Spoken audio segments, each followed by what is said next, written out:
ಪ್ರೀತಿ ಮತ್ತು ಮದುವೆಯ ನೆಪದಲ್ಲಿ ಸುಮಾರು 50 ಮಹಿಳೆಯರ ಜೊತೆ ದೈಹಿಕ ಸಂಪರ್ಕ ಬೆಳೆಸಿ ವಂಚಿಸಿ ಬ್ಲಾಕ್ ಮೇಲ್ ಮಾಡುತ್ತಿದ್ದ ಆರೋಪದ ಮೇಲೆ ಉದ್ಯಮಿಯೋರ್ವನನ್ನ ಪೊಲೀಸರು ಬಂಧಿಸಿದ ಘಟನೆ ಬೆಂಗಳೂರಿನಲ್ಲಿ ನಡೆದಿದೆ. 36 ವರ್ಷದ ಕೃಪಲಾಲಿ ಬಂಧಿತ ಆರೋಪಿ.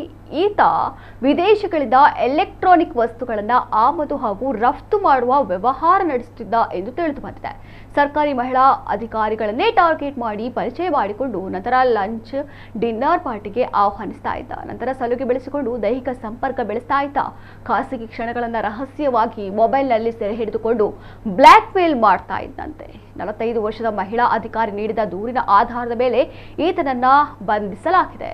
ತನಿಖೆ ಮುಂದುವರಿತಾ ಇದ್ದು ಅನೇಕ ಸ್ಫೋಟಕ ಮಾಹಿತಿ ಲಭ್ಯವಾಗಿದೆ.